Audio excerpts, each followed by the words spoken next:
que pretendo obviamente es partir de una situación real, lo más pegados al terreno que podamos. Eso es lo que me lleva a veces desde la perspectiva de la seguridad internacional y de las relaciones internacionales a describir la situación que tenemos actualmente como un panorama en el que he hecho mano muchas veces de esa película española que la temática no tiene nada que ver, pero el título me viene muy bien, que es lo del azul oscuro casi negro. Pues tenemos un panorama azul oscuro casi negro, desgraciadamente. En el programa y en lo que me indicaba Eduardo, fundamentalmente con el que contacté o me contactó para hoy poder estar aquí, me pedía hablar de conflictos violentos y recursos naturales, que son desgraciadamente también en muchos casos dos variables muy interrelacionadas. Por lo tanto, por ese camino, y no sé, me adapto un poco a lo que os parezca más adecuado. Quiero decir, puedo ir exponiendo y sobre la marcha cualquier interrupción será más que bienvenida para entrar ya en diálogo, o puedo exponer hasta el final y que luego podamos entrar en debate, pero en fin, yo creo que el tamaño del grupo nos permite entrar en diálogo en cualquier momento, sin más, sin tener que estructurar demasiado o castigarnos con una disciplina de tener que hacerlo de otro modo. El panorama de conflictos violentos hoy en el planeta, todavía seguimos debatiendo algunos con diferentes interpretaciones si tenemos más o tenemos menos violencia de la que había en otras etapas. Desde luego, si nos vamos a las cifras, parece claro que cuando tomamos como elemento de comparación la Guerra Fría, que a fin de cuentas es de donde en buena medida venimos, aunque algunos no hayan, ya no me atrevo tanto cuando hablo y en clases a decir, no, todos hemos nacido en Guerra Fría. No, pues ya no, porque quien haya nacido después del 91 ya no ha nacido en Guerra Fría, por lo tanto hablo de la prehistoria para algunos. En definitiva, si pensamos en los 6 años de la Segunda Guerra Mundial, recordad que en solamente 6 años murieron 45 millones de personas en ese conflicto, de los cuales la Unión Soviética puso 20 millones, más que ningún otro país del mundo, evidentemente. Luego, comparado con aquello, evidentemente hoy no estamos en esa situación. Es decir, hoy es noticia, de vez en cuando, hoy es noticia que ayer en Yemen se confundieron otra vez con una boda y han matado a 20 y pico personas y han herido más de 30, 20 y pico de personas. Si habláramos en mitad de la Segunda Guerra Mundial, las cifras serían de que en la última semana, en la batalla X, han muerto 200.000 personas o 300.000 personas en una batalla de una semana. ¿De acuerdo? Por lo tanto, las proporciones son distintas, evidentemente, y en fin, a cada uno nos toca vivir la etapa que nos toca vivir, y por tanto, a veces hay comparaciones que no tienen demasiado sentido. Tampoco tenemos claro, aunque os pueda parecer mentira, como si esto fuera un tema nuevo lo de las guerras, tampoco tenemos claro si tenemos más guerras o menos que antes. ¿Por qué? Porque no tenemos una definición de guerra consensuada a nivel internacional. Ya digo, puede parecer mentira porque esa cosa llamada guerra nos lleva acompañando desde hace mucho tiempo. Pero las diferentes fuentes que en el planeta se dedican a estudiar estos temas no se ponen de acuerdo sobre a qué llamamos guerra. ¿Dónde está la diferencia entre unos y otros? Puede parecer ridícula, pero simplemente no se ha llegado a un acuerdo. Para unos hablamos de guerra a partir de 100 muertos al año, y otros 500, otros 1000. Bueno, pues cosas que en una fuente encontramos definida como guerra, en otra no aparece. En el caso de España, lo que tenemos más cerca, la Escuela de Cultura de Paz de Barcelona es la que elabora cada año el informe Alerta y el año, Alerta 2015, Alerta 2016, y por lo tanto es un estudio donde de un solo golpe de vista tenemos todos los conflictos violentos que hay en el planeta, con arreglo a las definiciones que la escuela hace de qué es una guerra. Pero si nos vamos a la referencia más importante que hay a nivel internacional, que es la Universidad de Uppsala, el centro de conflictos que tiene la Universidad de Uppsala, nos dice que en el planeta el año pasado hubo casi 300 conflictos violentos. Entonces, entre 30 y pico que dice la Escuela de Cultura de Paz y los 300, pues que son 10 veces más. ¿Por qué? Porque utilizan definiciones distintas. De hecho, Uppsala, lo cual parece ya salirse un poco En fin, perder un poco la referencia, Uppsala nos habla de conflictos no violentos. Y de, bueno, pues no me los metas. O sea, si estamos hablando de conflictos violentos, pues no me hagas encima una categoría que me complica más la vida. Pero bueno, es para daros a entender, en definitiva, tengamos cuidado cuando entramos en este tema, no vaya a ser que estemos utilizando fuentes distintas un año u otro y entonces nos pasan los conflictos en el mundo de un año 30 y pico al año siguiente a 200. Pues comprueba por lo menos que estás utilizando la misma fuente de información. No quiere decir que uno sea mejor o otro peor, simplemente que son definiciones distintas. Echando mano de la Escuela de Cultura de Paz, con la que me alineo más en cuanto a lo que ellos manejan y con guerras que pasan de 1000 muertes al año. Pues tendríamos en el planeta hoy, como digo, unas 30 y pico guerras abiertas, a las cuales se le añaden unos 50 y pico focos de tensión aguda, donde hay violencia también, pero no llega a esos niveles. Por tanto, en conjunto, alrededor de 80 puntos de violencia activa en todos los rincones del planeta. Ese es el panorama que tendríamos actualmente. Unos conflictos que sin que nada se haya inventado radicalmente de un día para otro, cuando los comparamos también con esa Guerra Fría, vemos como si en aquella época la mayoría de ellos eran conflictos interestatales, hoy la inmensa mayoría son conflictos intraestatales, que se desarrollan, por lo tanto, dentro del territorio de un país, lo que antes llamábamos guerras civiles. Como todos los gremios, vamos poniendo modas en marcha y nos obligan a cambiar de nombrecitos, pero ya digo, las guerras civiles de toda la vida, pues es lo que ahora llamamos en general conflictos intraestatales. Sabiendo, por otro lado, que el primer ejemplo que se me ocurre es Siria, de manera simultánea se da un conflicto intraestatal, en Siria un régimen y alguien que no quiere tener ese régimen y que chocan violentamente, se da un conflicto regional, por tanto ya interestatal, en donde Arabia Saudí por un lado, Irán por otro, y también Turquía, Qatar y algunos otros países de la zona tratan de dirimir sus diferencias utilizando cada uno actores locales, en fin, carne de cañón local, dicho crudamente. Y hay un tercer nivel todavía en el que las potencias globales, Rusia y Estados Unidos, están también implicadas. En algunos casos de manera puntual directamente y en otros casos también a través de aliados locales. Luego, como veis, en un mismo escenario de conflicto se dan esos tres niveles, en definitiva, intraestatales e interestatales simultáneamente. Una característica que nos complica también la solución de esos conflictos violentos es el hecho de que se está produciendo una fragmentación del campo de batalla. Me explico. En un conflicto clásico, que a lo mejor es más teórico que real, lo que nos encontrábamos era dos estados luchando entre sí. Por ejemplo, uno invadía y el otro que defendía su territorio. Por lo tanto, dos estados que chocan, dos ejércitos como brazo armado de esos estados que se enfrentan en la batalla. Idealmente, ya que lo estoy poniendo en plan teórico casi, idealmente en un campo de batalla concreto al margen de la población civil, para intentar no dañar a la población civil o que no fuera al menos los que sufrieran más el castigo. Frente a ese panorama, lo que nos encontramos hoy son conflictos en donde aparecen una multiplicidad de actores armados. Luego, si estamos pensando en cómo resolverlo, ya no es lo mismo cómo terminan las guerras. Las guerras terminan o por una victoria definitiva de uno de los bandos y una derrota definitiva del otro, y por lo tanto el vencedor impone sus condiciones, o ninguno está en condiciones de vencer, ni ninguno va a ser derrotado definitivamente, y por lo tanto hay que sentarse a la mesa a negociar. Eso es lo que los dos panoramas que nos podemos encontrar. Pues bien, no es lo mismo sentar a la mesa a 2 que sentar a 20. Luego, si se está produciendo una fragmentación del campo de batalla, hay muchos más intereses en juego, muchas más agendas en juego.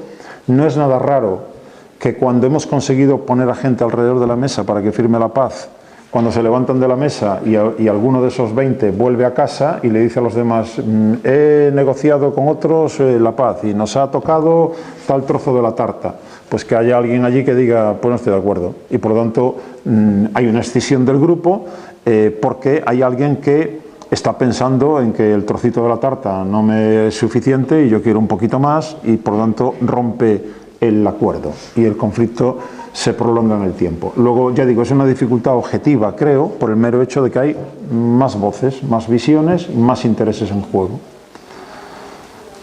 Y ahí tenemos grupos paramilitares, tenemos grupos de autodefensa, tenemos guerrilleros, terroristas, bandas criminales, de todo lo que queramos. Y cada vez más, y eso es también un elemento relativamente novedoso, mercenarios. Mercenarios ya no como la figura clásica de un pequeño grupo de mercenarios. Cuando digo mercenarios, digo eso que eufemísticamente denominamos compañías privadas de seguridad. Pensad que, por ejemplo, en Irak, en el momento de mayor presencia militar de Estados Unidos, a partir de marzo del año 2003, en Irak, Estados Unidos tenía 150.000 soldados y 170.000 contratistas privados, mercenarios. Por tanto, más que soldados. Y lo mismo en Afganistán. ¿De acuerdo? Luego, no es una figura secundaria, complementaria, no. Estamos en una deriva, para mí muy preocupante, la sufrimos en nuestros propios países, que es la privatización de la seguridad. Es decir, si una característica fundamental de todo Estado que funciona es el monopolio legítimo del uso de la fuerza, y el Estado empieza a dejar que haya actores privados que tengan capacidad de actuación en ese terreno, pues malo. Evidentemente, si en España ya hay más individuos armados que policía, pues eso es malo. Entre otras cosas porque la deriva inmediata es, si tienes dinero para proveer tu propia seguridad, te va a ir bien. Pero como no tengas dinero, como el Estado se está debilitando, ya el Estado, en este marco neoliberal en el que estamos, el Estado es parte del problema, luego adelgacemos el Estado, y lo adelgazamos en educación, y lo adelgazamos en sanidad, y lo adelgazamos también en seguridad. Con lo cual el Estado se va vaciando cada vez más. Y ya digo, en ese contexto, si usted tiene para pagárselo, la educación, la sanidad y la seguridad, bien. Y si no tiene para pagárselo, pues se siente. No tiene solución el tema en general.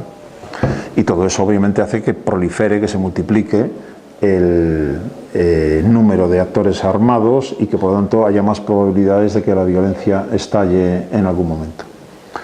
Otro elemento fundamental de los conflictos violentos de hoy es que, es algo que en principio puede parecer paradójico, se nos dice que cada vez se utilizan en los conflictos armas más precisas y más operativas. Se nos habla incluso de armas inteligentes, es decir, armas que son capaces de causar efectos en cualquier condición climatológica, tanto en el Polo Norte como en el Sáhara, donde sea. Y si eso lo unimos con otro dato, ahí es donde viene la paradoja. Estamos usando armas cada vez más perfeccionadas, con mayores aportes tecnológicos.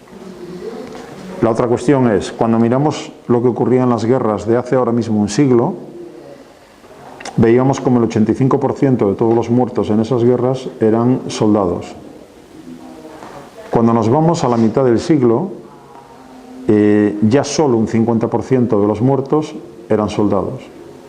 Y cuando nos venimos a las guerras de ahora mismo, el 85% de todos los muertos en las guerras son civiles, no son soldados. Es decir, ha habido un vuelco brutal en este último siglo que determina en definitiva, y ya digo, no encaja, armas cada vez más perfeccionadas y cada vez más muertes de civiles, cuando el discurso aquí en el medio me dicen no queremos matar civiles.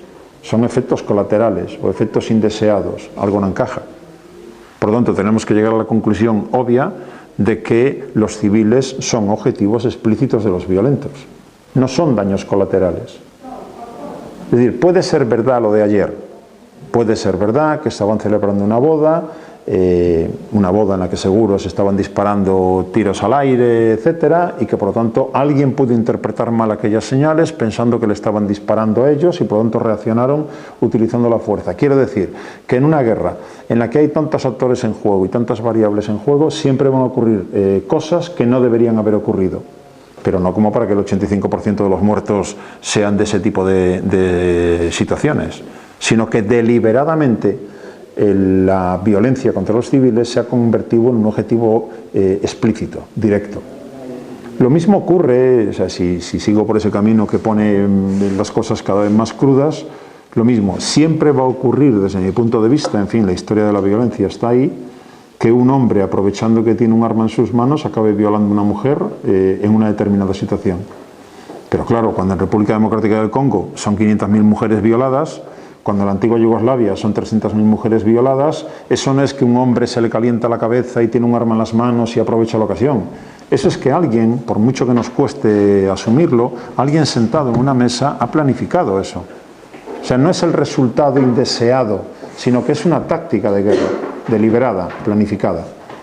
Porque se sabe, en fin, el efecto que se busca es bien obvio. Primero, se van a violar a esas mujeres de manera colectiva y pública para, en clásica y tradicional clave paternalista, con los hombres delante, para que de ese modo esos hombres queden anulados. No sois capaces ni siquiera de defender a vuestras mujeres, que están siendo violadas aquí, y por tanto ya la autoridad de ese hombre en la comunidad queda perdida.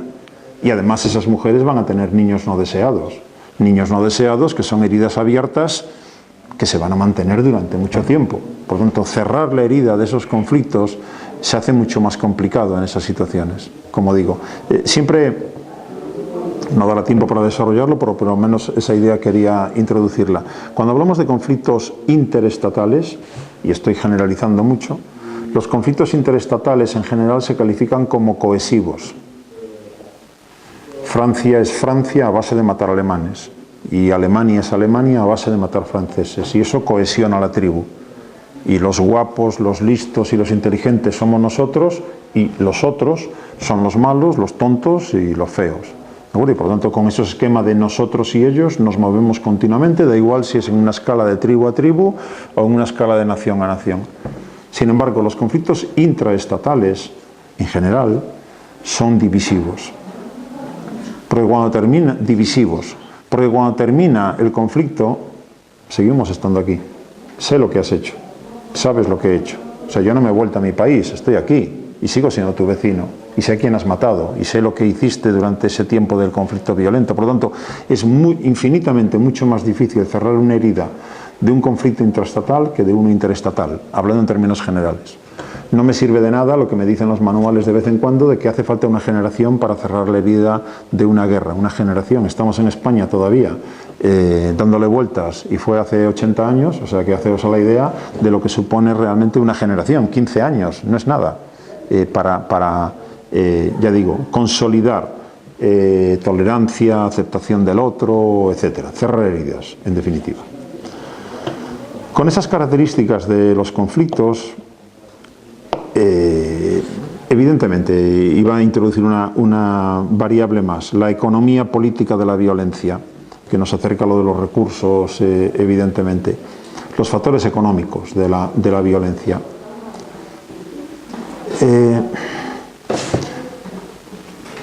No hay ninguna guerra que no se lleve a cabo porque falten fondos para financiarla. Siempre va a haber alguien interesado en financiarla. Y es en este caso en el que pretendo ampliar un poco más el espectro de lo que suele ser lo habitual. Lo habitual es, cuando hablamos de este tema, y entonces la industria de armamento, entonces las empresas de armamento se inventan guerras y para vender sus armas. Acabo diciendo lo mismo habitualmente. Si yo fuese industrial de defensa, yo no me gastaría un solo euro en hacer publicidad de mis productos, ni mucho menos en inventarme guerras. Yo tendría que dedicarme a hacer los mejores fusiles del mundo, porque ya habría muchos de vosotros que por una razón o por otra querría fusiles, y por lo tanto si yo los hago mejor que otros me los compraríais a mí. Quiero decir con esto que evidentemente hay una relación entre armas y violencia, ¿cómo no va a haberla?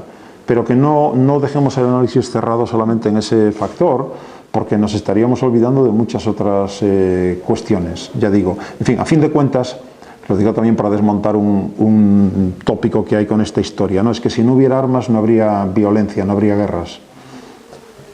Si no hubiera armas no habría guerras.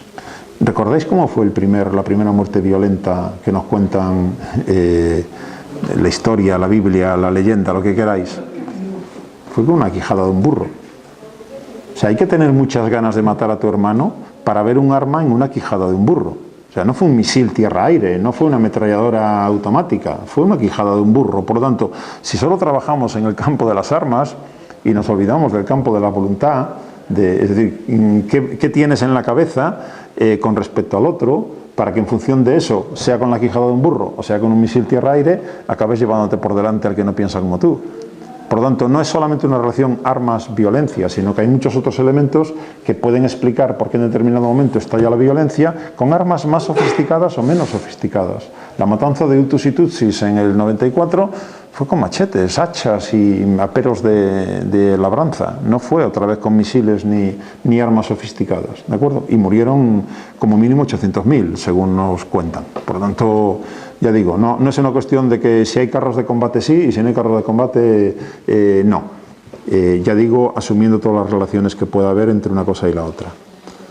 Sea una minoría que se siente marginada, sea una diáspora que desde el exterior apoya a alguien que no está contento con el statu quo, sea un país vecino que tiene intereses en debilitar a ese vecino para de ese modo ser más dominante en la región, sea por intereses geopolíticos, geoeconómicos o por lo que sea, hay tantas y tantas razones, habría que analizar cada conflicto para ver cuál ha sido la razón concreta, que podemos entender claramente que ya digo, la guerra no va a dejar de producirse si el asunto va solamente de que hay que contar con fondos o no. Alguien los va a poner. Lo que me preocupa fundamentalmente con esa última característica no es lo que le ocurre a los líderes de los grupos violentos, que a fin de cuentas siempre van a acabar bien en la película. No, estoy pensando en el individuo anónimo. Es decir, pongámonos en esa situación. El individuo anónimo que vive en un territorio donde no tiene garantizadas sus necesidades básicas, donde se encuentra sometido a la arbitrariedad de unos gobernantes que, en fin, es una forma fácil de definir los países. Hay dos clases de países en este planeta: aquellos en los cuales cuando ves un policía vas hacia él para que te proteja y te ayude, y aquellos en los cuales escapas del policía porque sabes lo que te viene encima, porque es arbitrario, es represivo, es violento. Por lo tanto, como digo, si vives en un lugar en el que no comes 3 veces al día, si vives en un lugar en el que tus derechos están siendo violados sistemáticamente todos los días por tus propios gobernantes, es decir, si no tienes ninguna posibilidad de llevar adelante una vida digna en condiciones normales, no puedes, da igual la cualificación profesional que tengas, no hay economía formal. Por lo tanto, necesariamente tienes que entrar en la economía formal. Luego, desde esa perspectiva, no resulta ya tan raro que haya individuos que, haciendo un cálculo, no digo que cojan papel y bolígrafo, pero haciendo un cálculo de la situación en la que se encuentra, entiendan que si tienen una pistola en la mano van a comer 3 veces al día, y que si tienen una pistola en la mano pueden vivir un día más, porque el Estado no les va a asegurar no les va a garantizar su seguridad, se la garantizan ellos con su propia arma. Por lo tanto, ese individuo anónimo no está allí para hacerse rico, pero su vida ha consistido en utilizar la violencia. ¿Cómo desactivas eso? Eso no termina con el acuerdo de paz, porque después del acuerdo de paz viene cómo se reintegran a esos individuos, distintos actores armados con distintas visiones que, como digo, como la mayoría son conflictos intraestatales, a eso me estoy refiriendo ahora, pues nos llevan a que esos individuos, después del día de la firma, ¿después qué viene? Podemos ver ahora las FARC en Colombia.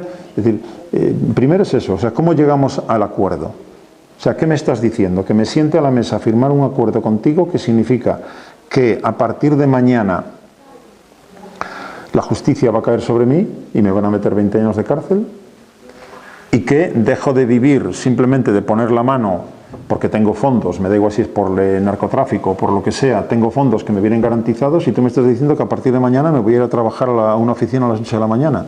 O sea, yo no he trabajado nunca en mi vida. Yo de vez en cuando he matado a alguien, y gracias a eso, me da igual si soy un tipo de ETA o un tipo de las FARC o quien sea, yo he matado a alguien 2 o 3 veces, y con eso llevo viviendo los últimos 20 años porque la organización me mete dinero en mi cuenta. Luego, ¿qué me estáis diciendo? ¿Que firme la paz para acabar en la cárcel y sin medio de vida? Pues lo tenéis complicado, para que yo me siente a firmar.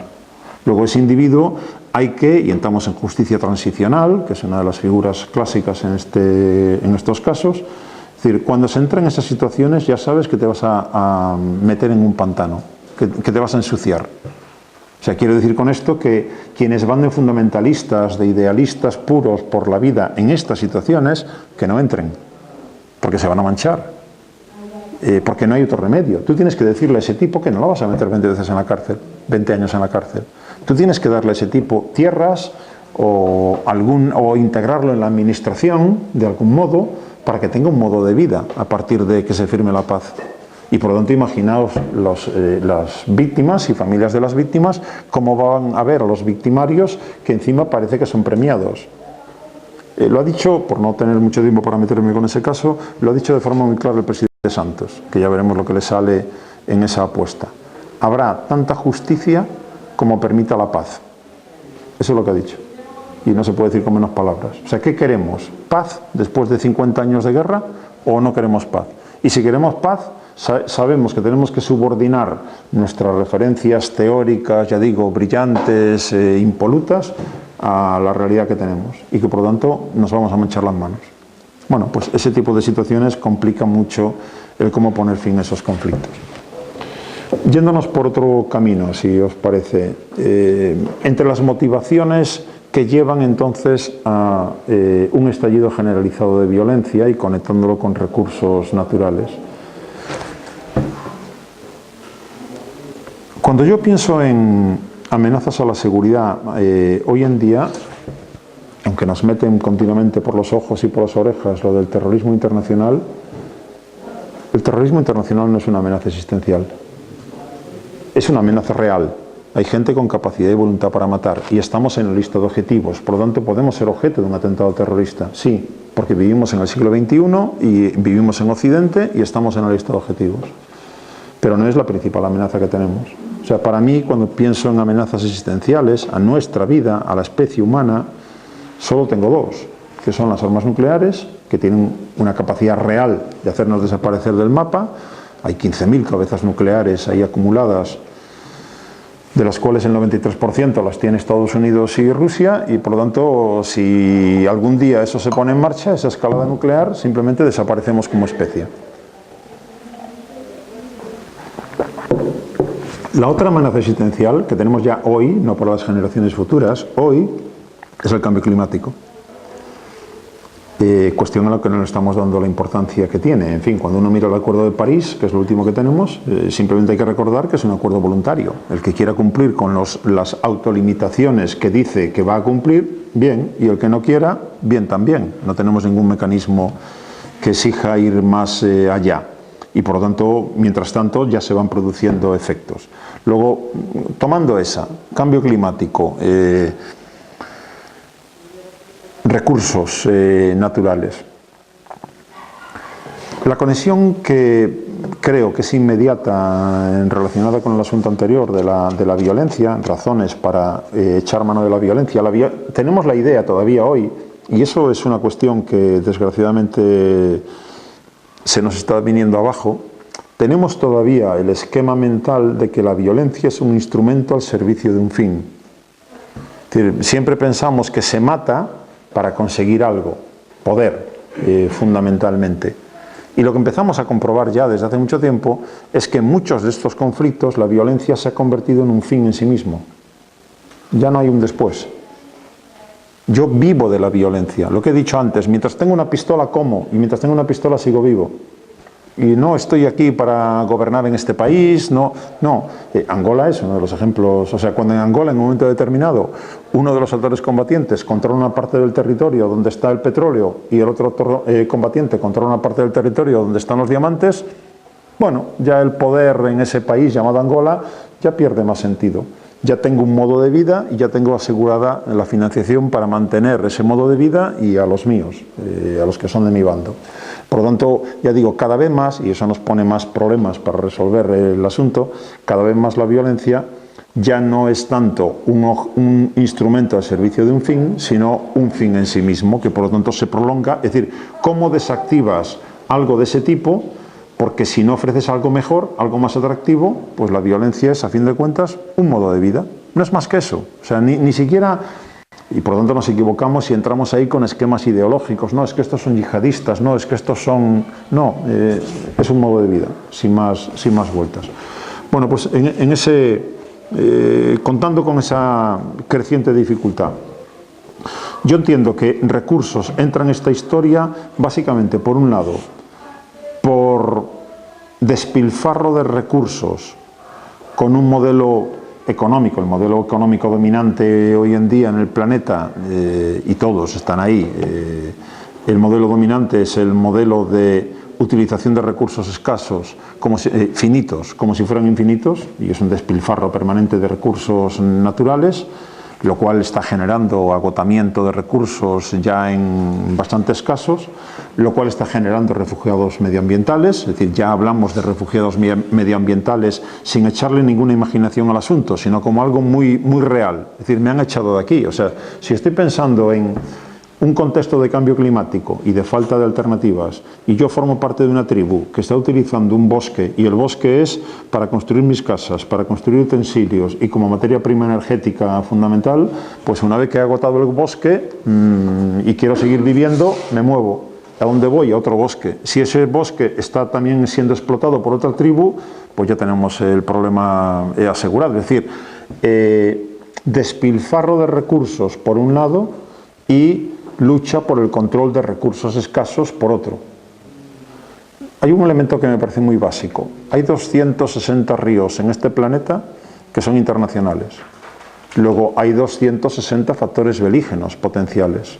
Es decir, si no encontramos fórmulas de gestión común de ese recurso escaso llamado agua, porque el río es internacional y me lo llevo yo o te lo llevas tú, pues ahí tenemos, ya digo, guerras, 260 guerras potencialmente hablando. Luego, en fin, y las tensiones son en todas partes, en fin, basta con mirar Portugal y España, y claro, yo soy portugués y me ponen la mayor presa casi que tiene España justo antes de la frontera, en el Tajo, pues me hace una gracia tremenda. Porque evidentemente el país que está abajo, aguas abajo, está dependiendo de que el otro le garantice que va a soltar el agua suficiente. Pensad ahora mismo en el Nilo, la bronca tremenda que hay ahora mismo con el proyecto de Etiopía, porque evidentemente Egipto viene de unas condiciones privilegiadas que le garantizaban tener agua, pero es que es el último de los 9 países que tienen el Nilo compartido. Por tanto, se las ve y se las desea para intentar presionar a los que están aguas arriba para que o no hagan esos embalses o que si los hacen garanticen el suministro que se había acordado previamente.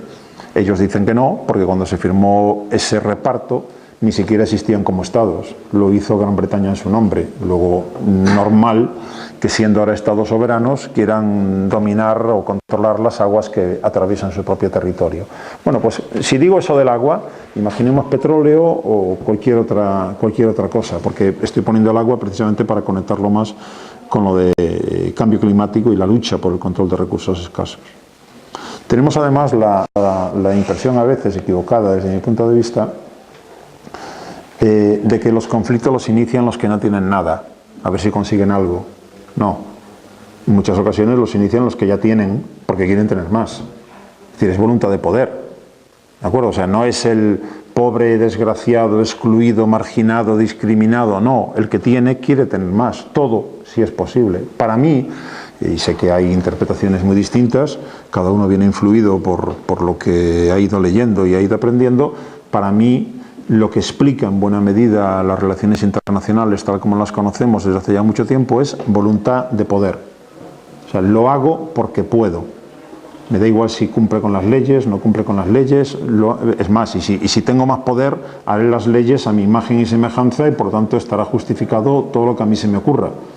Y así ha venido ocurriendo en cada etapa histórica, de tal forma que los que en el final de la película anterior, es decir, cuando termina la anterior etapa histórica, están en la posición de vencedores, dicen, bien, pues ahora vamos a jugar a un juego con estas reglas. ¿Cuáles? Las que pongo yo, en mi beneficio, evidentemente.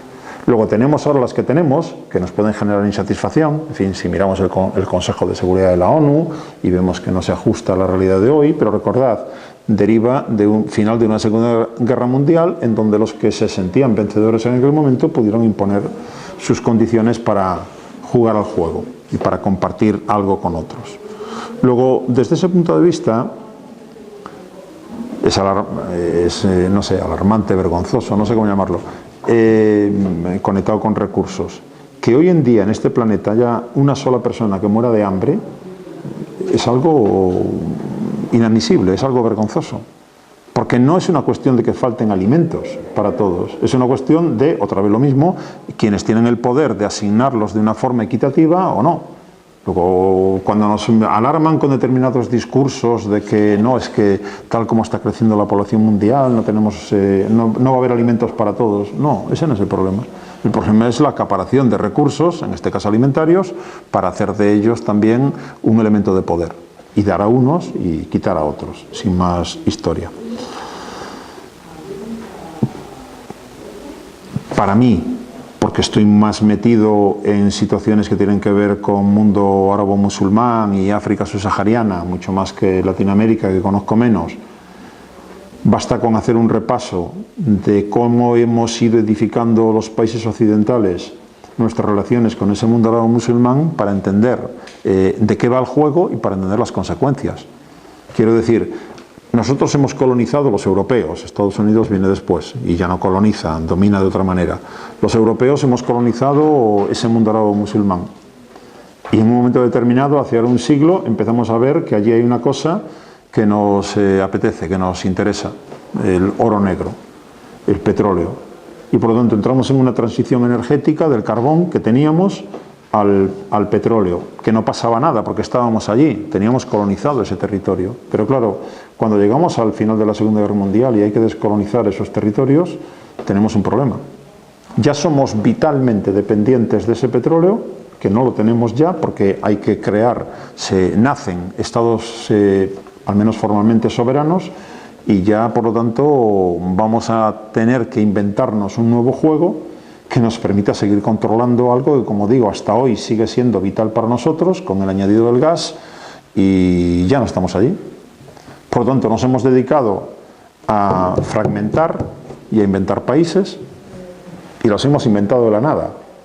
Hemos inventado Líbano, hemos inventado Jordania, hemos inventado Kuwait, hemos inventado Siria, la de hoy, hemos inventado Libia, juntando trozos en plan Frankenstein de unos y de otros. Por lo tanto, hemos intentado evitar, como sea, que se cumpla el sueño árabe de tener un único Estado para todos los árabes, porque eso significaría tener un interlocutor lo suficientemente poderoso que podría cuestionar el statu quo que nosotros europeos quisimos imponer, y a lo mejor entonces no podíamos ser los principales beneficiarios de esta historia. Después de Londres viene Washington, que es quien toma el relevo en ese mismo juego. Obviamente sin consultar a la población local. Es decir, yo soy libanés porque me ha dicho Francia que yo soy libanés. A mí no me ha preguntado nadie. Y al revés. Por un lado, nos han obligado a vivir juntos a los que no queríamos vivir juntos, dentro de unas mismas fronteras. Y por otro lado, nos han separado a los que queríamos vivir juntos. Pensad en los pastunes, por ejemplo, en Afganistán, divididos por la línea Durán, que se la inventa un británico, y por lo tanto hay pastunes en Pakistán y pastunes en Afganistán.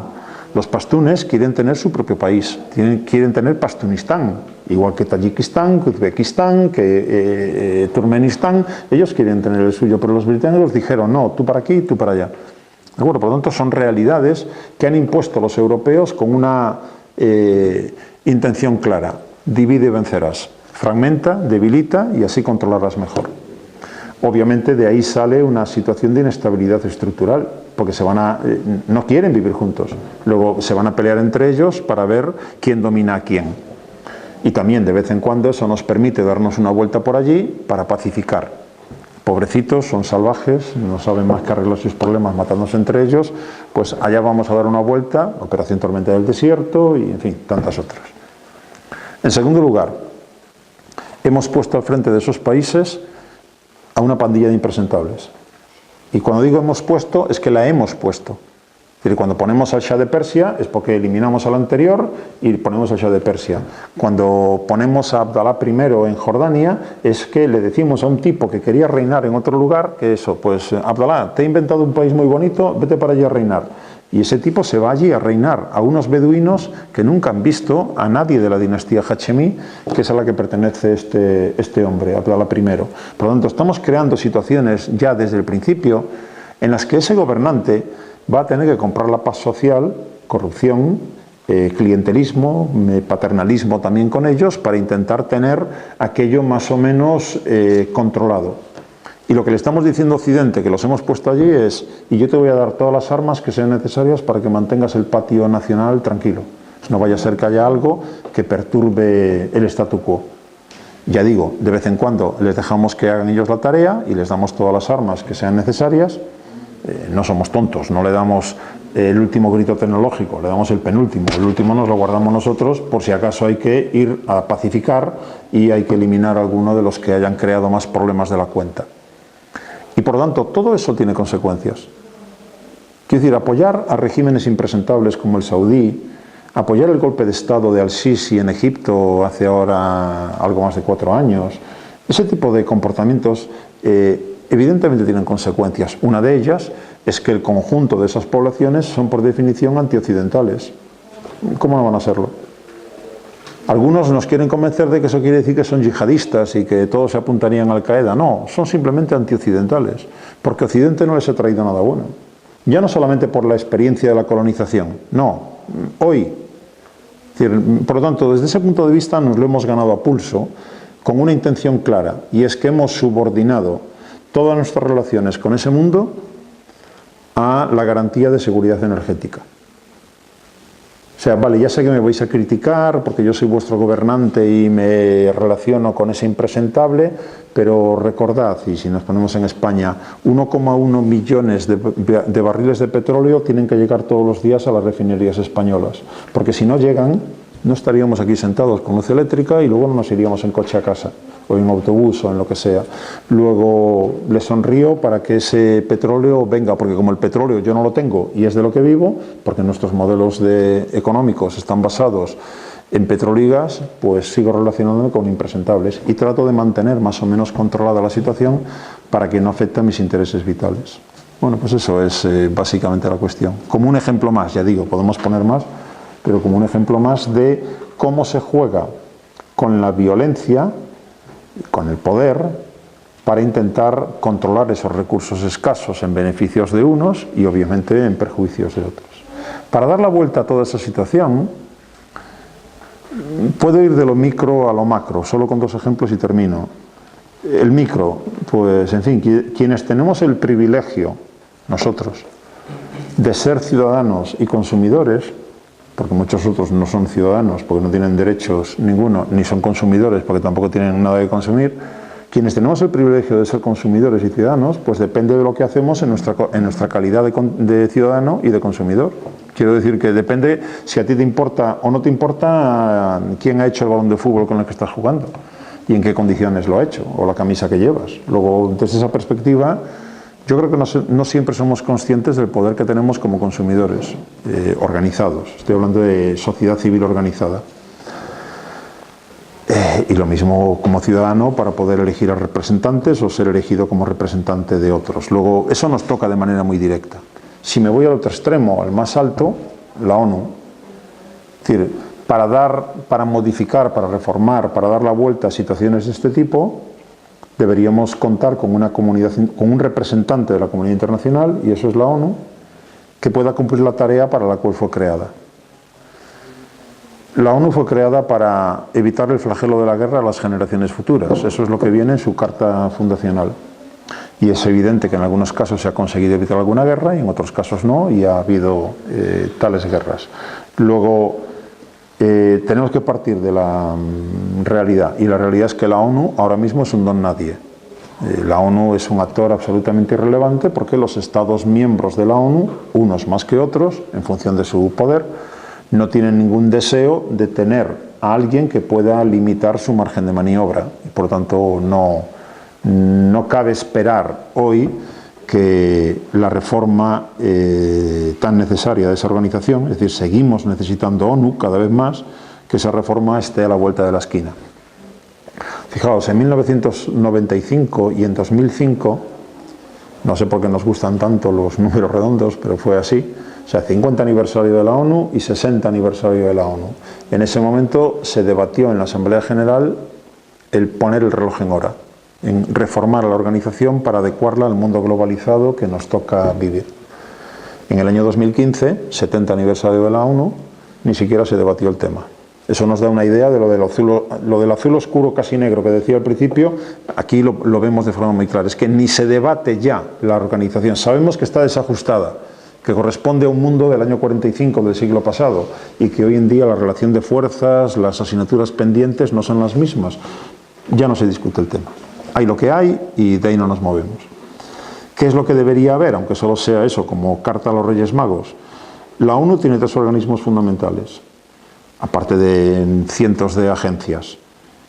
Y el 21 de marzo del año 2005, Kofi Annan, que era el secretario general de la ONU en aquel momento, presentó el informe un concepto más amplio de libertad, desarrollo, seguridad y derechos humanos para todos. Y eso lo extractaba en apenas un par de frases. Entendiendo que desarrollo, seguridad y derechos humanos para todos son los tres pilares de un nuevo orden internacional, él lo que nos decía era: no puede haber desarrollo sin seguridad, no puede haber seguridad sin desarrollo, y no puede haber seguridad ni desarrollo si no hay respeto pleno a los derechos humanos. Esa idea, que es la esencia del informe, son 117 páginas, quiero recordar, esa idea trataba de, eso es marzo del año 2005, en la Asamblea General de ese año de septiembre de 2005, 60 aniversario como dije antes, es donde se presentaba el informe y a ver si había voluntad política para aquello, trasladarlo, traducirlo en reformas institucionales. De tal manera que para el desarrollo, entendiendo que el desarrollo social, político y económico, no estoy hablando solo de más dinero en el bolsillo, el desarrollo social, político y económico tendría que ser una tarea fundamental para alejar la violencia como instrumento de resolución de conflictos. Recordad, lo digo para no confundirnos también con las palabras, que cuando trabajamos en construcción de paz o en prevención de conflictos violentos, no estamos buscando la desaparición del conflicto. El conflicto es un elemento de la naturaleza humana. Vivimos en conflicto permanentemente. Por lo tanto, el objetivo no es hacer desaparecer el conflicto. El objetivo es conseguir resolver los conflictos por vías no violentas, que no es la misma cosa. Por lo tanto, yo asumo que soy un individuo conflictivo, conmigo mismo y con los demás. Y eso lo puedo elevar a nivel nacional, a nivel regional o a nivel mundial. Luego, lo que tendré que intentar es crear mecanismos y potenciar mecanismos de resolución pacífica de los conflictos. Esa es la cuestión. Y eso son evitar el flagelo de la guerra a las generaciones futuras. Luego, yo parto ¿de qué idea parto? De que un individuo que come 3 veces al día y no teme que cada vez que cruce una puerta alguien le clave un cuchillo al otro lado, ese individuo, por definición, cuando tenga un conflicto con otros, lo primero que se le va a ocurrir no es matar a otro. No estoy descartando que lo haga. Y ahí hay posiciones filosóficas, religiosas, las que sea, que pueden tener otra visión. Mi idea es, vamos, yo nunca sé lo que haré en ese caso. Me parece una tontería, pues yo nunca voy a matar a nadie. Pues no lo sé, no lo sé. O sea, nunca me ha ocurrido que me hayan matado a mi hijo directamente y que tenga el tipo delante. Por lo tanto, no sé lo que haría en una situación de ese tipo. En ese sentido, no descarto la violencia. Pero sé que hay mecanismos que pueden permitir alejarla en el horizonte. Es decir, que no sea lo primero que se me ocurre. Luego, sabemos que hay una tarea fundamental en la construcción de la paz: reducir las brechas de desigualdad. Es decir, no hay nada más potente en términos de violencia que las brechas de desigualdad entre personas que compartan un mismo territorio. Es decir, si hay ahora mismo 3 de nosotros que tienen 1 millón de euros en el bolsillo y los demás tenemos solamente 1 euro, eso, desde el punto de vista de la probabilidad del estallido de la violencia, es mucho más relevante que si todos vivimos solamente con 1 euro en el bolsillo. Si vivimos todos con 1 euro en el bolsillo, seríamos pobres de solemnidad. Pero en términos de violencia, no es tan probable que ahí estalle como en el hecho, en la situación en la cual dentro de un mismo territorio, esta sala, es decir, este país, es decir, este planeta, haya 3 que tienen de todo y otros muchos que no tienen de nada. Esa brecha de desigualdad es el factor belígeno más potente que hay. Luego, la tarea de la construcción de la paz es reducir las brechas de desigualdad, y para eso el Consejo Económico y Social, primera pata fundamental de la ONU, debería ser el actor de referencia. Es decir, tenemos una cosa que se llama ECOSOC. Kofi Annan ha dicho desarrollo es Consejo Económico y Social. Convirtamos el Consejo Económico y Social en un órgano ejecutivo, es un órgano consultivo, hoy por hoy. No se ha conseguido. Y ya digo que ya ni se discute el tema. La segunda pata, seguridad. Entendiendo que seguridad va mucho más allá de la cuestión estrictamente militar, o sea, seguridad económica, seguridad energética, seguridad alimentaria, seguridad afectiva, sentirme uno más de la comunidad en la que estoy. La seguridad humana, en definitiva, que es el concepto, tiene siete dimensiones. Bueno, pues trabajando con el concepto de seguridad como algo que va más allá de lo estrictamente militar, pero que empieza por la seguridad física, yo lo que quiero es seguir vivo un día más. Desde ese punto de vista, el Consejo de Seguridad de la ONU debería adecuarse al mundo en el que vivimos. Por lo tanto, la composición tendría que reformarse y el proceso de toma de decisiones también, porque está fundamentado en un derecho de veto y en unos privilegios de 5 países que en su día fueron los que pusieron las reglas del juego, pero que hoy no son, desde luego, los países que deberían estar quizá allí sentados. En fin, no está India, en fin, no está Nigeria, no está Brasil, o sea, no hay ningún africano, ningún latinoamericano. Un país como India no está allí, un país como Japón no está allí, y sin embargo está Francia y Gran Bretaña. ¿Qué son Francia y Gran Bretaña comparado con los que he citado? Pero venimos del mundo que venimos y cabe imaginar que, recordad, para que el Consejo de Seguridad vote algo, de los 15 miembros que hay en el Consejo, hace falta que haya por lo menos 9 votos a favor y que ninguno de los que tienen derecho de veto utilice su derecho de veto. Por lo tanto, si vamos a someter a votación si me quedo yo o no con derecho de veto, pues obviamente utilizaré mi derecho de veto para no quedarme sin derecho de veto. Es de cajón. Luego tenemos lo que tenemos. Luego tampoco se ha avanzado. Y por último, derechos humanos. Conseguimos, es el único punto, el único pilar en el que ha habido un mínimo avance. Hemos pasado de Comisión de Derechos Humanos a Consejo de Derechos Humanos. Le hemos cambiado el nombre por lo menos para que, igual que el Consejo de Seguridad y el Consejo Económico y Social, pues no se quede por debajo. La Comisión de Derechos Humanos, con sede en Ginebra, se reunía 6 veces al año, 6 semanas al año. 6 semanas al año. Como los derechos humanos son una tontería y no pasa nada más allá de esas 6 semanas, no hacía falta reunirse más. Esa es la importancia que le estábamos dando en la agenda. Ahora ya es un consejo, tiene 3 periodos de sesiones, se reúne unos 30 y pico semanas al año, en fin, ya parece un poco más presentable. Pero claro, también está el problema de su composición y de las reglas de juego. Porque si la regla de juego para formar parte del Consejo de Derechos Humanos fuera que un país que viole derechos humanos no puede formar parte del Consejo, imaginaos cuántos países iba a tener, cuántos miembros iba a tener el Consejo. Obviamente ninguno. No hay ningún país del planeta donde no se violen derechos humanos. El asunto es dónde ponemos la vara de medida de quién sí y quién no. En definitiva, como decía al principio, azul oscuro casi negro en el sentido de que, en términos micro, pues más allá de los que puedan estar más o menos informados, sensibilizados y movilizados como ciudadanos y como consumidores, no parece que las cosas vayan por ahí. Me hace gracia a veces cuando se criticaba, con razón por muchas otras cosas, pero no por esa, cuando se criticaba la dictadura de Franco y se decía que no, es que con Franco eran todo, prehistoria para vosotros, pero no para otros, no, es que todo eran toros y fútbol. Aquello era cosa de niños comparado con el entontecimiento sistemático que hoy en día estamos sufriendo, entre tonterías por aquí, tonterías por la tele, tonterías por los periódicos, que ya no son periódicos. Por lo tanto, estamos comprobando que se trata de entontecer en buena medida para no estar informado, ni sensibilizado, ni movilizado. Y a nivel global, como digo, la ONU, actor irrelevante, no está ni en la agenda el reformarla y por lo tanto seguimos sin policía mundial. Y cuando no hay un policía mundial que tenga el puesto legítimo, siempre va a haber alguien interesado en aprovecharlo. Y por lo tanto eso evidentemente va a significar malas noticias en general. En fin, si os parece lo dejo aquí, para que pueda haber, no me habéis interrumpido en ningún momento, con lo cual no he podido ni respirar, pues para respirar un poco y para que digáis cosas, para que obviamente no se trata solamente de pregunta-respuesta, puesto que entiendo que son temas de los que tenemos sobradas opiniones, luego para poder intercambiar por lo menos eso, visiones y opiniones sobre el tema.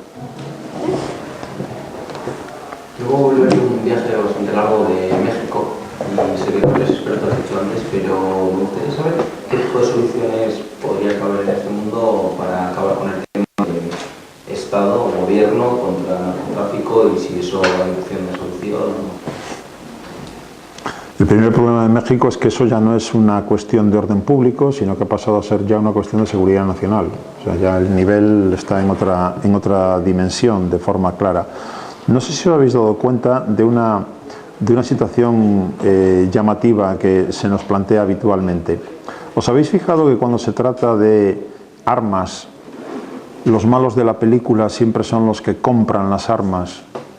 Y cuando hablamos de drogas, los malos de la película siempre son los que venden las drogas, lo cual nos sitúa a Occidente siempre en el lado bueno de la película. Nosotros somos los que fabricamos las armas, pero Nosotros somos los que consumimos las drogas, y por lo tanto hemos buscado siempre una manera de visualizarnos, como digo, en el lado bueno de la película. Quiero decir con esto que obviamente si Estados Unidos no colabora de forma decidida, tanto en el tema de las armas, por un lado, como en el tema del narcotráfico, puede hacer México lo que le dé la gana, que no va a resolver los problemas que tiene actualmente de seguridad, ¿no? Contando además, claro, cuando un gobernante, cuando un presidente de un país dice no me fío de la Policía Nacional, pues estamos buenos. Es decir, has creado un monstruo que ya no controlas, que tiene su propia dinámica. La solución que han querido buscar en México ha sido la de implicar a las Fuerzas Armadas, entendiendo que eran menos corrompibles, tampoco les ha salido muy bien. Es algo que se hace, o sea, pensar por ejemplo CT Melilla, una cosa clásica que se hace siempre en estos casos es hay que rotar mucho esas unidades. ¿Dónde encuentras el punto de equilibrio? Es decir, tú te vas a ir destinado a Ceuta o a Melilla y vas a estar solamente 6 meses, porque no quiero dejarte más tiempo allí porque vas a conocer a gente de allí que te puede acabar corrompiendo, colaboras con ellos y por lo tanto a los 6 meses te muevo. Consigo efectivamente que a lo mejor no te corrompan, pero el hecho de que hayas estado allí solamente 6 meses hace que no te hayas enterado de nada, con lo cual pierdo información. Luego, ¿te tengo más tiempo para tener más información sobre lo que ocurre o te tengo menos tiempo para que no te corrompan? Pues en este caso en México lo han intentado con la policía primero, ahora con las Fuerzas Armadas, que en la medida en la que se han mantenido desplegados, pues han entrado ya en lo mismo que hacían antes. ¿Qué puede ocurrir? Que me hayan subido el precio, que si antes compraba un policía por 100, ahora tengo que pagar 200 por un militar, pero no mucho más, ¿no? Por lo tanto, México lo tiene muy, muy complicado. Contando además con que México es el único país, en Chile, latinoamericano, que es miembro de la OCDE. O sea, es un país desarrollado. O sea, es uno de los 34 países privilegiados del planeta. Eso es lo que a mí me asombra. Yo recuerdo cuando la única ocasión que he tenido tiempo de pisar México, yo decía, pero estoy pisando un país de la OCDE y yo no veía OCDE por ningún lado, lo cual es tremebundo, porque quiere decir, si es de la OCDE es porque macroeconómicamente da el nivel. Otra cosa es cuando bajas al terreno y ves esas desigualdades tan brutales que he dicho antes, que son el elemento fundamental de esa inestabilidad. Por lo tanto, para mí la receta es siempre la misma, claro, cerrar brechas de desigualdad y cerrarlas por abajo, es decir, por potenciar mecanismos que permitan comer 3 veces al día a la gente y no sentirse arbitrariamente reprimida por un gobierno. Luego por ahí tiene que empezar. Y México es uno de los lugares que choca además por eso, por el hecho de ser un país desarrollado, que mantiene unas brechas de desigualdad brutales, ¿no? Luego... Pregunto, hay una hipocresía grande porque Estados Unidos, ahora con la política del señor Trump, es el muro. Eso no tiene, aparte de que se pasen o no se pasen, Trump quiere tratar a México como si México fuera un país de tercera división y eso no es cierto. Está claro, pero también está claro, lo digo porque a veces ponemos los ojos solamente en lo más inmediato, que buena parte de ese muro ya estaba con el señor Obama. Claro. Quiere decir que no es que con Trump haya cambiado radicalmente el panorama, o sea, llegar a esa situación de México es por acumulación de mala gestión de gobernantes mexicanos y de malas reacciones y respuestas por parte de Estados Unidos sobre su principal vecino, evidentemente. Pero que eso, quiero decir, no disculpa para nada lo de Trump, pero simplemente el problema se agranda porque es una acumulación de respuestas que todas van por el camino de la pura represión violenta. Y sabemos sobradamente que, llegados al punto que ha llegado México, la solución no es militar, la solución es política. Evidentemente, de intentar evitar que se sigan aumentando esas desigualdades, acaparando riqueza en manos de muy pocos y olvidándose del conjunto de la población. Y es algo que se repite en cualquier otro país. No tienen el copyright en México, desgraciadamente. Me preocupa, quiero decir, lo que pienso en otro estado, en otra área, que es el Mediterráneo. Putin, así a lo tonto, está haciendo una política de interés personal descomunal, pero al mismo tiempo se está quedando con el mundo, diríamos, occidental, porque, y no es ahora porque esté apoyando a Siria.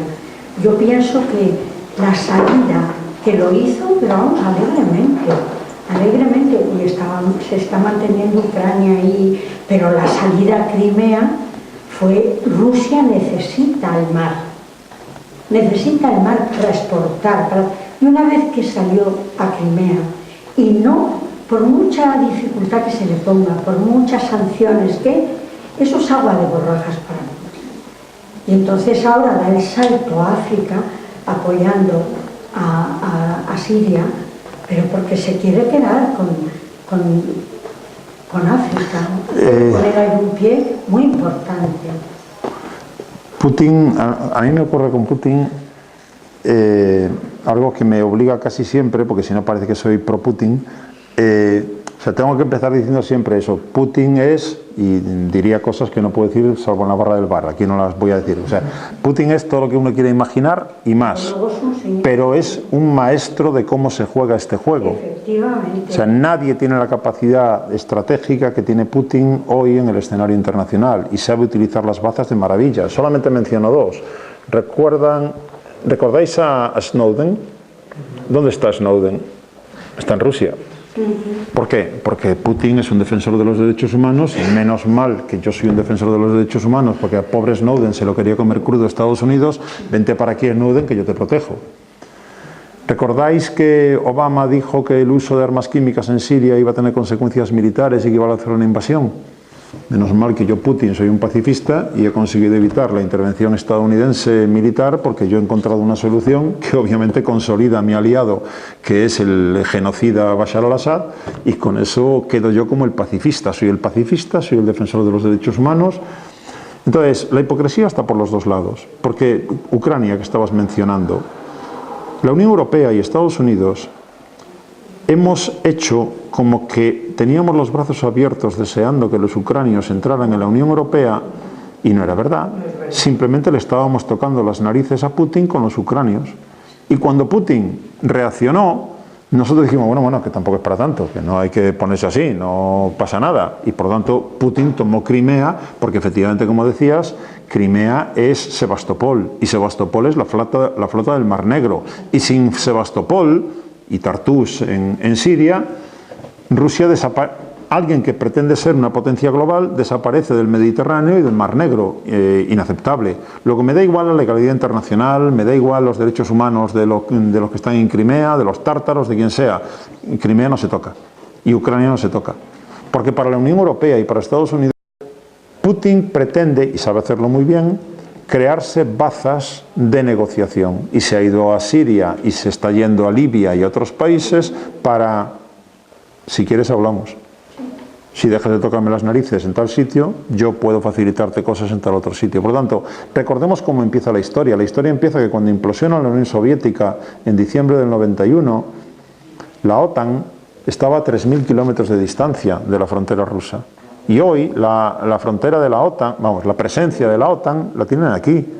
Lituania, Letonia, Estonia, Bulgaria, Rumanía, todos son países de la OTAN. Por lo tanto, Rusia se siente asediado, y lo que quiere Rusia es recuperar espacio. Eso no le está permitiendo a Putin, y menos con el petróleo de estos últimos 3 años bajo.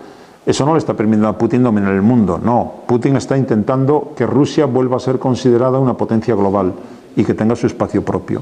Y por lo tanto, no tiene ningún reparo en utilizar lo que le parece conveniente en cada momento para lograr ese objetivo. Y además yo pienso que aprovecha el momento de que Europa es débil.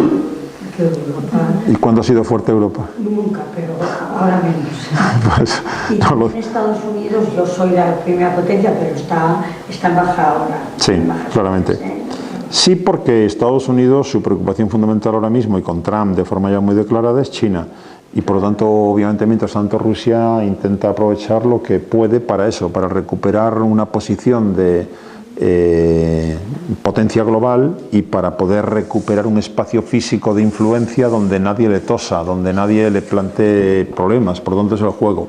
Desgraciadamente, en medio de eso está la Unión Europea, que, como decías, es un actor irrelevante. Para mí, la Unión Europea, a ver, me cuesta, y seguramente tendréis opiniones distintas.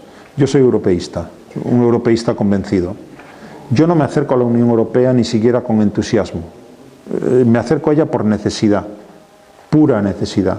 Es decir, yo soy un ciudadano del siglo XXI que percibo que hay cosas que ponen en riesgo mi nivel de bienestar y mi nivel de seguridad, para las cuales esa cosa llamada España se me ha quedado pequeña, hace mucho tiempo. Es decir, ningún Estado del planeta tiene hoy capacidades individuales como para hacer frente a los desafíos, a las amenazas, a los riesgos de este mundo. Por lo tanto, hay que sumar fuerzas entre potencias medias. Y la Unión Europea es un conjunto de potencias medias. Por lo tanto, necesito ese escalón llamado Unión Europea simplemente para tener más instrumentos para hacer frente a esta globalización tan desigual en la que estamos metidos. Y ya sé que se puede criticar a la Unión Europea por muchas cosas, pero cada vez que la critiquemos recordemos al mismo tiempo. Podría defender a la Unión Europea porque quienes tenemos una cierta edad, ya, cuando entro en este terreno lo siento y perdóname ya por adelantado, esto es batallita de abuelo. O sea, cada vez que empezamos con esta historia, pues ya lo clásico, bueno, ya está otra vez, con que si la guerra en Europa, con que si... O sea, sé que es inevitable, ¿de acuerdo? Pero también cabe recordar que toda sociedad que cree que la guerra ya es algo que pertenece al pasado y que no la va a volver a sufrir más, se equivoca de medio a medio. Pues bien, podría defender la Unión Europea porque he vivido en una situación en la cual cada vez que quería cambiar moneditas para irme a otro país, perdía dinero. Y cuando cambiaba moneda en Túnez o donde fuera y quería luego volver a cambiarla a la que me sobraba para venir para casa, me decía, no, que usted la ha cambiado para allí, pero para la vuelta no, yo me quedo sus dólares o sus euros o lo que fuera. Bueno, antes de que hubiera el euro, estoy hablando. Con lo cual, sé las ventajas que supone tener una moneda común para moverme por el mundo. Sé las ventajas que supone no tener que estar pidiendo visados y corrompiendo a alguien, dándole dinero para que mi solicitud de visado se resolviera antes de que me quedara con el billete de avión en las manos, que ya no me servía para nada porque no me habían dado el visado. Y que ahora con Schengen me puedo mover a muchos sitios. Sé también que puedo acceder a bienes a los cuales yo como consumidor no podría acceder si no estuviera en un mercado común, porque los precios serían disparatados para mí. Por tanto, como consumidor sé que llego a cosas a las que no podría llegar nunca. Pero no es de eso de lo que estoy hablando. De lo que estoy hablando, aunque ya digo, es batalleta de abuelo, es de que la Unión Europea es el ejemplo más exitoso de la historia de la humanidad en prevención de conflictos violentos. Desde que existe esa cosa llamada Unión Europea, año 57, Tratado de Roma, y cuando han ido ampliándose han entrado otros, aquí, dentro del club, la guerra ha quedado excluida como instrumento de resolución de conflictos. ¿Han terminado los conflictos entre nosotros, entre los 28? No, pero a ninguno de los miembros de la Unión les puede salir las cuentas de decir voy a romper la baraja y voy a montar una guerra porque voy a salir ganando más de lo que puedo perder o de la situación que tengo ahora mismo. Y ya sé que ahí fuera hacemos barbaridades. Estoy hablando que dentro de este club la guerra ha quedado excluida como instrumento de resolución de conflictos. Brutal, eso tiene una dimensión histórica. Y por lo tanto yo que, ya digo, trabajo, ya no por lo que trabajo, por ciudadano primero, pero trabajo en prevención de conflictos violentos, es que ese instrumento tiene una experiencia en resolver conflictos no violentos que no tiene nadie más en este planeta. Luego, ya no solamente que me entristezca, me inquieta que la Unión Europea esté tan debilitada y que estemos sufriendo una crisis existencial ahora mismo que pone en peligro. Yo hace 2 años no me veía a mí mismo diciendo por mi boca que el proceso podía no ser irreversible. Yo no veía que tuviera que decir eso nunca porque ya era un camino solo hacia adelante, más rápido o más lento. Hoy no me atrevo a decirlo, porque puede ser un camino reversible.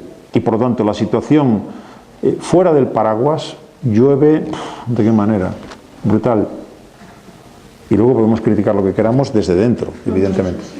Me cambio de continente. ¿Qué situación real hay del desarme nuclear de Corea del Norte?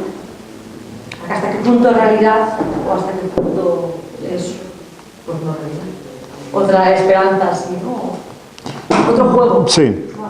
Es un juego inquietante, pero es un juego. Tened en cuenta que el arma nuclear es el arma más rara que ha inventado la humanidad, porque quitando Hiroshima y Nagasaki, están ahí, es un arma no para ser usada, sino para ser poseída, que no es lo mismo. O sea, el arma nuclear no es un arma de batalla. Por lo tanto, hasta ahora, y esperemos que siga siendo así. Por lo tanto, todos los que han querido entrar por ese camino saben a lo que están jugando. Y Corea del Norte el primero. ¿Hemos invadido Irak? Sí. ¿Tenía armas de destrucción masiva? No. Yo soy Corea del Norte. Sé que estoy en el punto de mira de todos vosotros que me queréis echar abajo el régimen. ¿Cómo voy a conseguir que no me toquéis un pelo? Poniendo en marcha un programa de armas nucleares. Porque entonces me vais a tener que aguantar. Luego, Corea del Norte no está optando por el programa nuclear para atacar a nadie, sino para no ser atacado. O sea, la preocupación fundamental del régimen es la preservación del régimen. Ya sé que no os gusto, ya sé que soy un régimen distinto a los demás, pero soy como soy y yo lo que quiero es el control de este territorio. Por lo tanto, el elemento máximo de disuasión que hay desde el año 45 hasta hoy en este planeta es el arma nuclear. Luego, Corea del Norte hizo cosas. Corea del Norte, que era un firmante del Tratado de No Proliferación, hizo cosas escondidas y cuando estuvo en condiciones ya de poder realizar la primera prueba nuclear, denunció el tratado y 6 meses después desarrolló la primera prueba nuclear y hasta hoy. Y junto a eso ha ido desarrollando misiles que ya cada vez aumentan más su alcance y que tienen ya objetivos estadounidenses al alcance. Por lo tanto, Corea del Norte está diciendo. Corea del Norte utilizó el programa nuclear primero como baza de negociación. Si usted quiere que yo deje de hacer esto, deme petróleo y deme alimentos. Por lo tanto, era simplemente baza de negociación. Y en algunas ocasiones funcionó y consiguió alimentos y consiguió petróleo. Ahora ya no. Ahora ya con Kim Jong-un ya es un pilar fundamental de su preservación como régimen. Y por lo tanto, habiendo llegado donde ha llegado, ¿por qué ayer dijo que suspendía las pruebas nucleares? Porque ya ha llegado. Por lo tanto, no tiene ningún problema. ¿Y qué le está pidiendo? Sabe además, está pidiendo a Estados Unidos lo que sabe que Estados Unidos no le va a dar. Le está pidiendo simplemente saque todas sus tropas de la península coreana y deje de realizar maniobras militares cada 4 o 5 meses con el ejército de Corea del Sur, Japón y otros. Y entonces yo pararé mi programa nuclear. ¿Por qué lo dice? Porque sabe que Estados Unidos no va a aceptar esa condición, con lo cual se sentirá justificado, lo veis, no lo hace, por lo tanto necesito contar con un sistema de defensa y las armas nucleares las intentaré ir perfeccionando. Ese es básicamente el juego. Juego muy peligroso, evidentemente, porque en un momento determinado, claro, decimos, no, es que Kim Jong-un es un poquito imprevisible.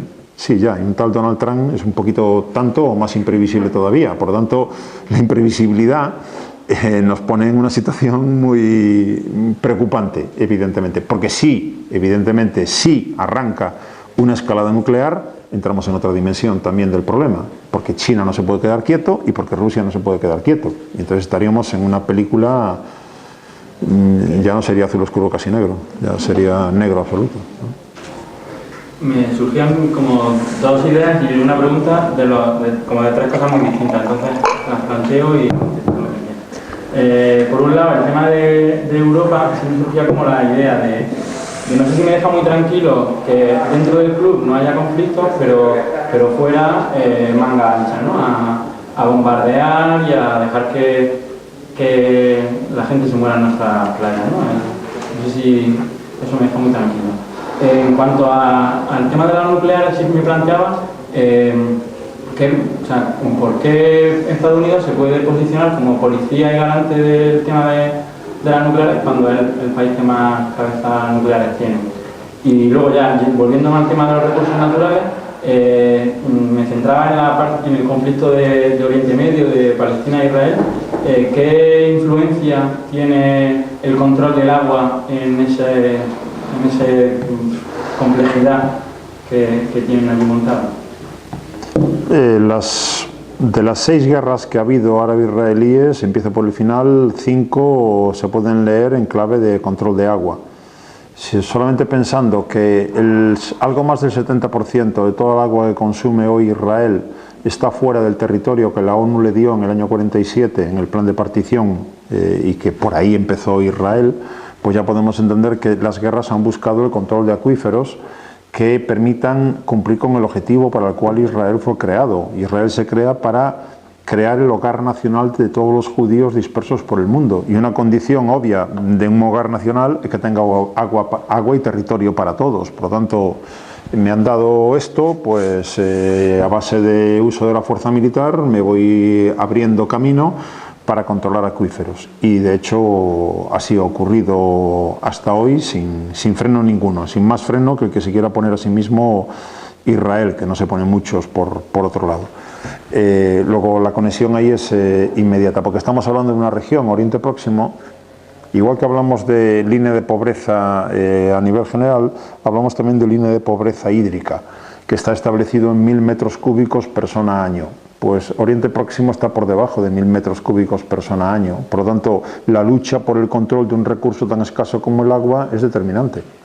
Y eso lleva, en este caso, a que el actor más poderoso utilice ese poder para crear esas condiciones, obviamente saltándose la ley internacional, pero a fin de cuentas Israel es un país único en el mundo. Nadie tiene el nivel de impunidad que tiene Israel para saltarse la ley internacional, entre otras cosas, porque en términos de relación de fuerzas es el actor dominante. Por otro lado, porque la Unión Europea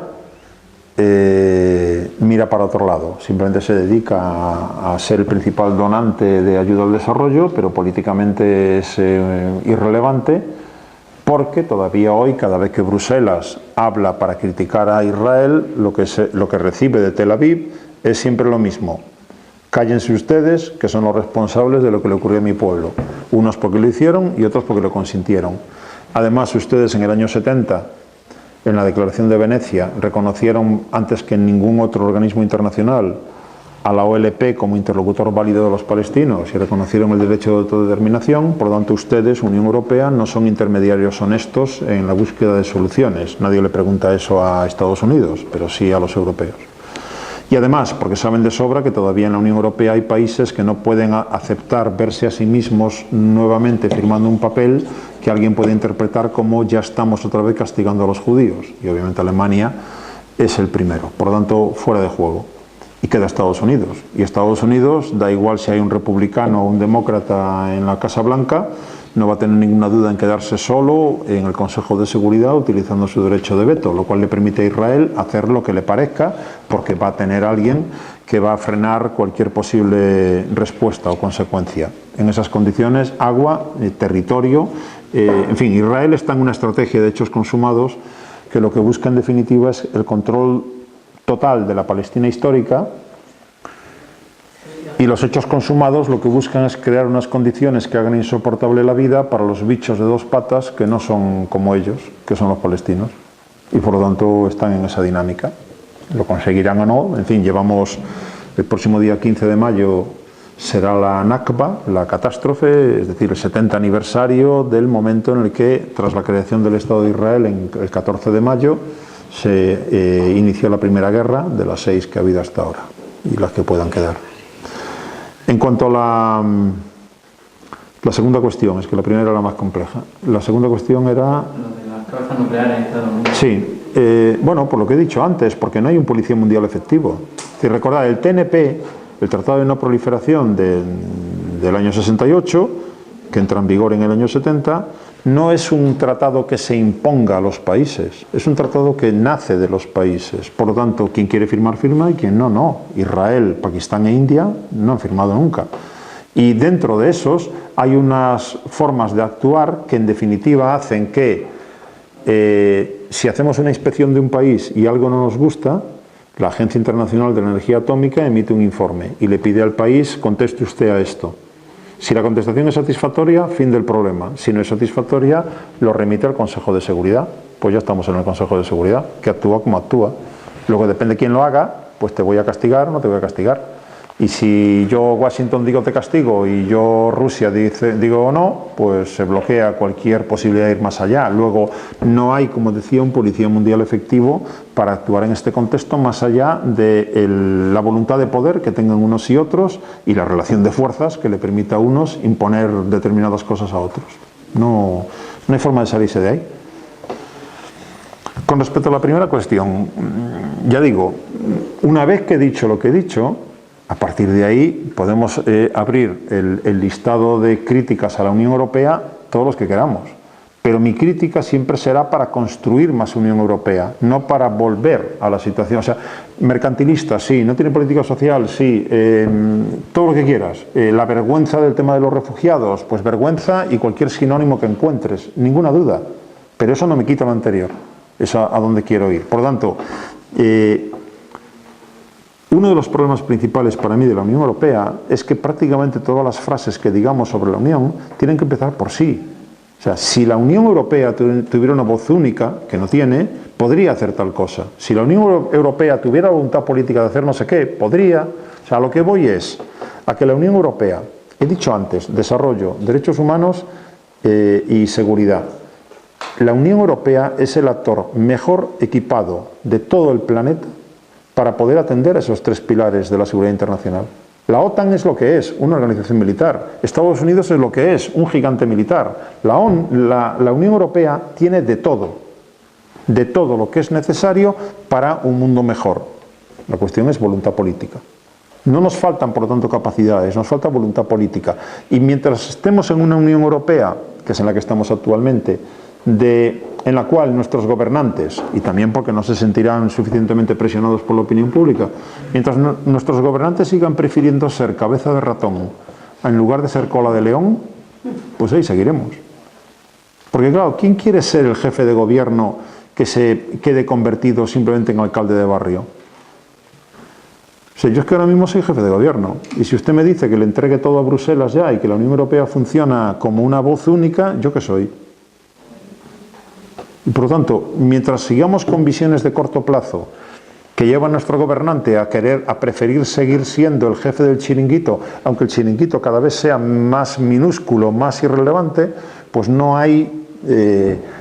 ¿Dónde está el Helmut Kohl de hoy, el Felipe González de hoy, el Jacques Delors de hoy o el Prodi de hoy? No los tenemos. Y por lo tanto, a ver, ¿cuándo estaremos construyendo Unión Europea? Cuando dejemos de ver esa penosa escena que vemos como mínimo cada 6 meses, cuando al acabar cada Consejo Europeo, en 28 habitaciones distintas, hay 28 micrófonos, grupos de periodistas de 28 países y un señor o una señora que sale y dice: mira lo que he sacado de ahí. Mientras la cosa sea, mira lo que he sacado de ahí, y cada vez que algo va mal, es que Bruselas me ha dicho que, pues, ¿cómo vas a crear opinión pública europeísta? Si es la bruja del cuento, es la mala de la película, y solamente estás pensando a ver lo que sacas de allí. Bueno, pues ese es el discurso habitual de nuestros gobernantes hoy. Y ya digo, de ese modo no se crea opinión pública que apueste por más Unión Europea, sino que nos quedamos solamente, insisto, no, sería el colmo, no puedo hacer ningún matiz que suavice la vergüenza de lo de los refugiados, la incoherencia de la venta de armas y al mismo tiempo ir con derechos humanos por el otro lado, nada que suavice eso. Pero no quiero destruir Unión Europea, quiero construir. Claro que sí, pero también pienso que tenemos todos culpa. Porque sí, por eso. Todos los países estamos chupando de la vaca, porque lo único que se ha conseguido es la parte económica. Y de una manera, pues eso, lo que he sacado de Europa. Y encima, si se le puede hacer trampa, se le hace. Se le hace. Y si podemos decir, ¡ay, qué mal!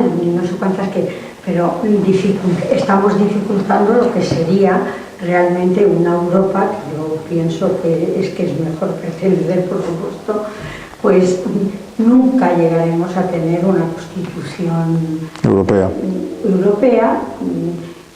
La parte política nunca se va.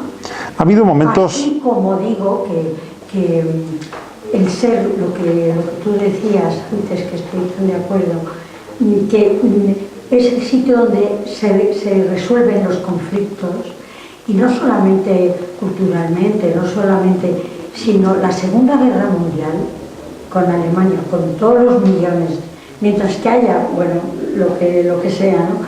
Pero es un modo de decir, mientras que haya una persona que hayamos visto lo que ha ocurrido con la Segunda Guerra Mundial, siempre se tratará de buscar solucionar los conflictos de otra manera. Debería servirnos de ejemplo, evidentemente, lo que ocurrió, pero ya digo, si uno cree que lo de la guerra es cosa del pasado o cosa de países atrasados, no, eso está evidentemente ahí, ¿no? Y hoy por hoy, yo entiendo que ha habido momentos más, no digo optimistas, pero esperanzadores sí, simplemente que recordemos en dónde estamos. Año 2004. Estamos en un proceso de aprobación en todos los países de la Unión de lo que iba a llamarse el Tratado Constitucional. crítico por esto, malo por lo otro, y por lo tanto en unos países era con referéndum, como aquí, en otros era en el Parlamento, hasta que llegan nuestros queridos vecinos franceses y dicen no, por cuestiones de política interna. Es decir, se han cargado por segunda vez, ya se habían cargado antes otra historia, la Comunidad Europea de Defensa, para no tener OTAN y tener una historia solamente europea.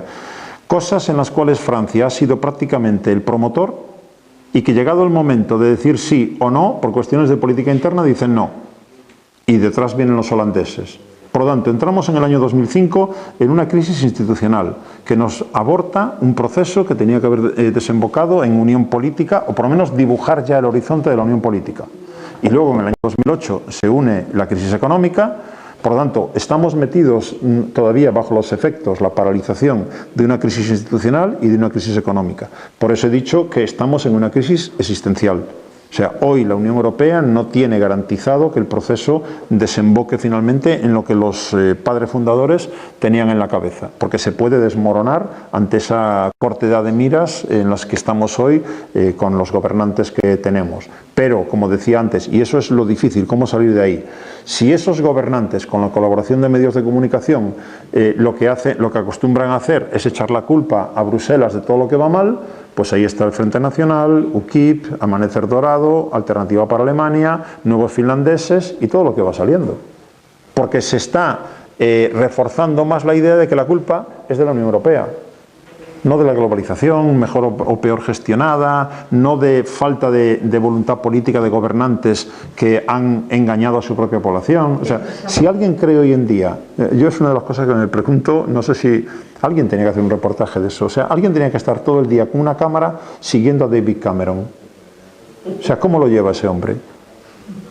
¿Cómo lo lleva? O sea, ¿cómo lleva ese individuo el haber tomado una decisión que por ser el gallito dentro del partido pone en marcha una dinámica que no estaba en la agenda de la opinión pública británica y que encima le sale mal y que les ha vendido a su población que fuera del paraguas se va a estar mejor? O sea, yo entiendo que cuando uno ha sido imperio, y nosotros lo tuvimos, pues todavía le quede la idea de, hombre, es que eso de mandar en el mundo... Pero si alguien cree hoy en día en la soberanía nacional, es que no ha entendido en qué mundo vive.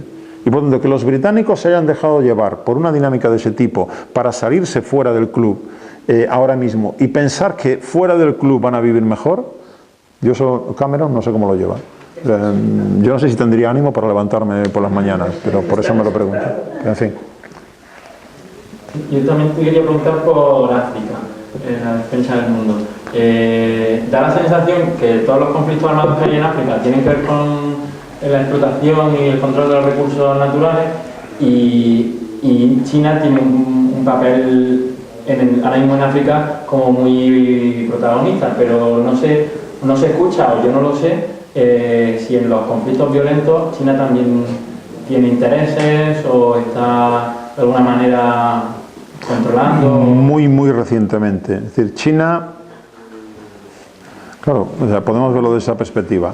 Cuando China se sienta a la mesa con un gobernante africano, o cuando se sienta la Unión Europea o Estados Unidos.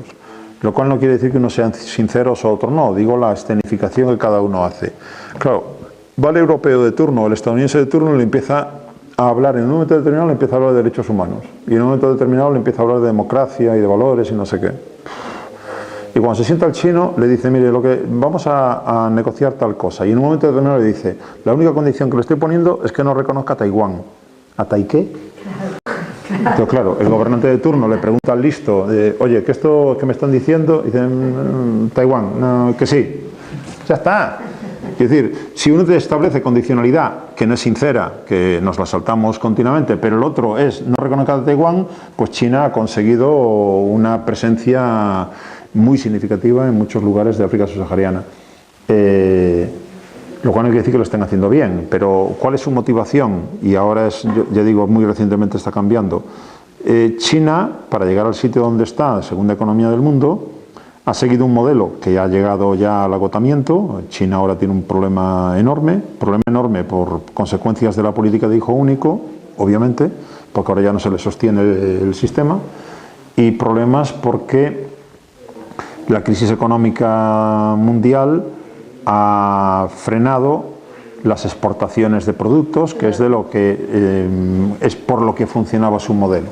Para convertirse en segunda economía del planeta ha seguido un modelo para el cual necesitaba alimentos y materias primas, energéticas y no energéticas, y las ha ido a buscar a donde ha sido necesario, pero sin ningún deseo de injerencia en asuntos internos más allá del negocio. Es decir, China es un clásico defensor de la no injerencia en asuntos internos. No vaya a ser que mañana se metan en mis asuntos también. Por lo tanto, nunca jamás yo me voy a meter en qué hacen o dejan de hacer en ese país. Yo a lo mío.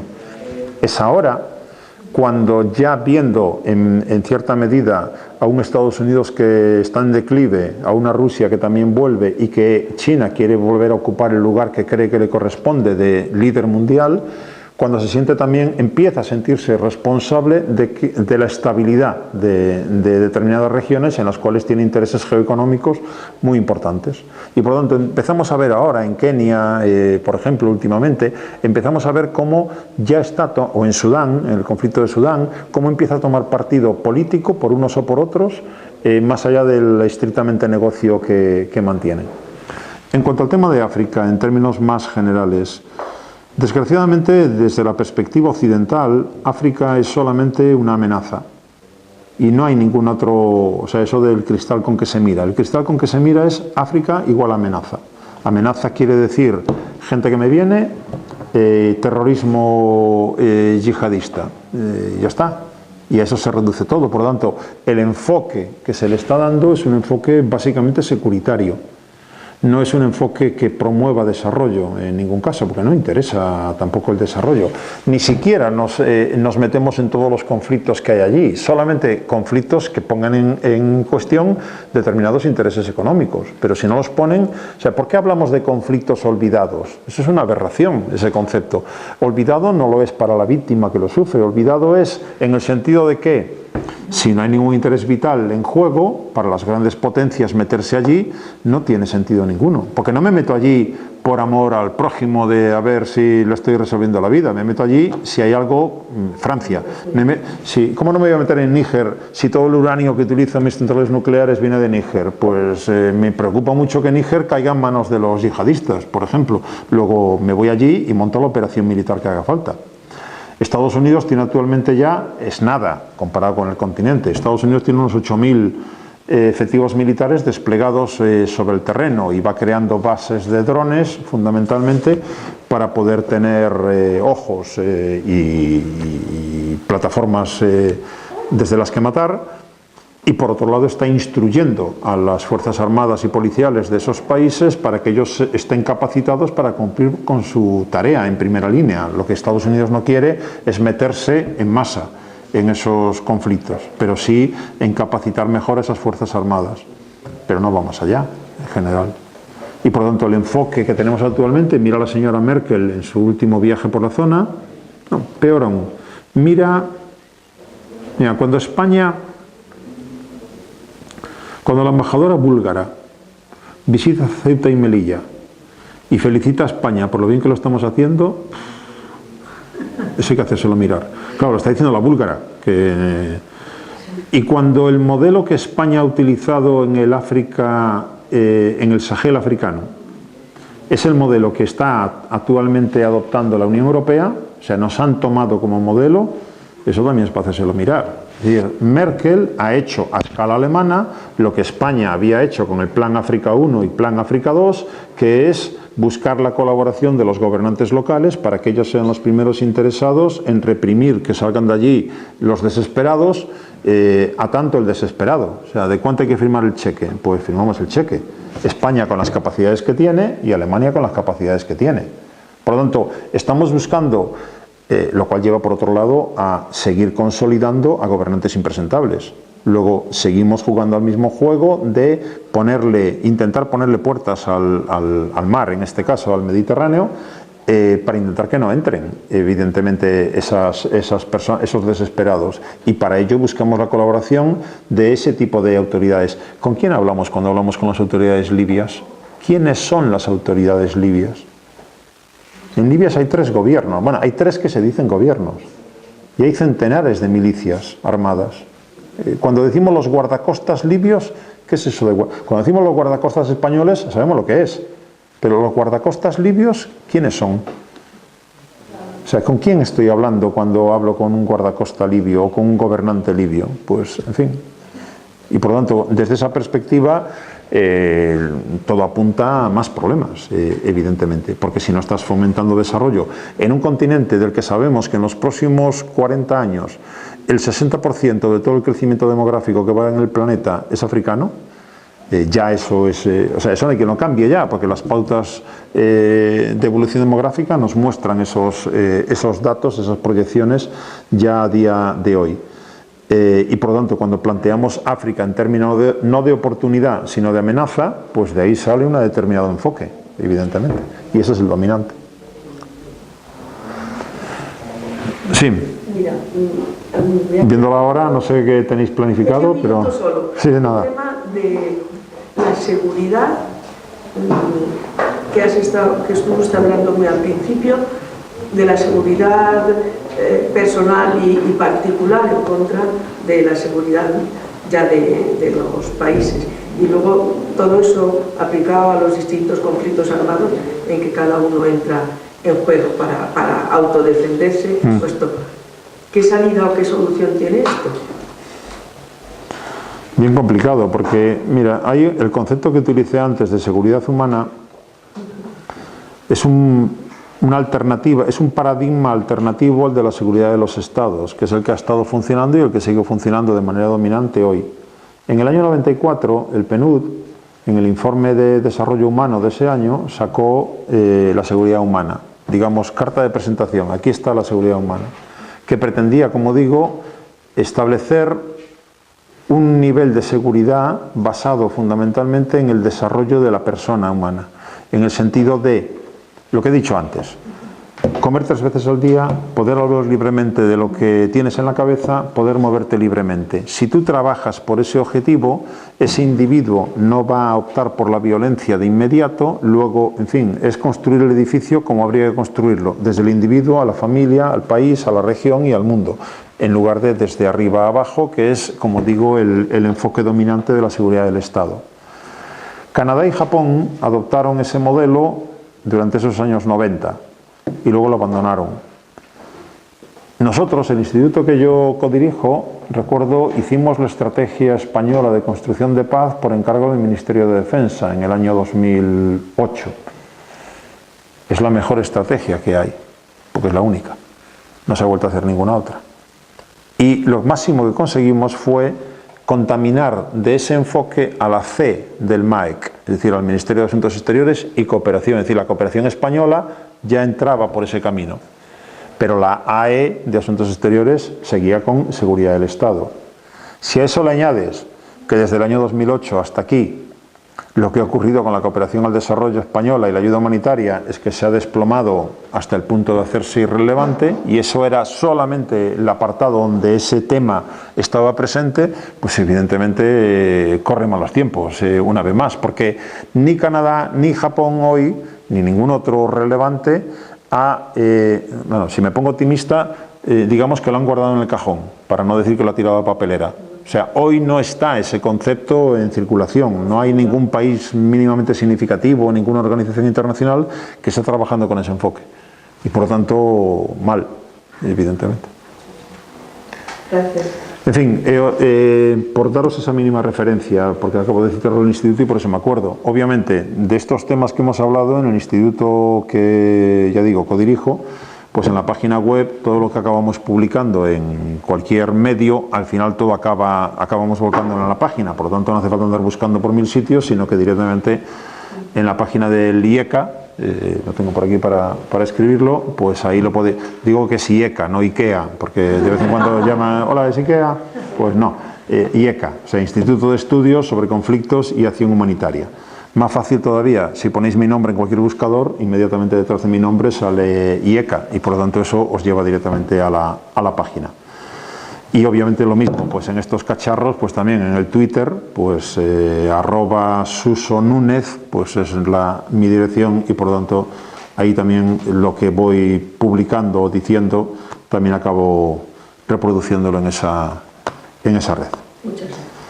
En fin, siento, ya digo, no alegraros la tarde-noche, pero no puedo decir todo lo que he dicho y ahora decir al final que no pasa nada y que todo va a acabar bien. No me da la impresión, pero en cualquier caso seguiremos dándole vueltas a estos temas.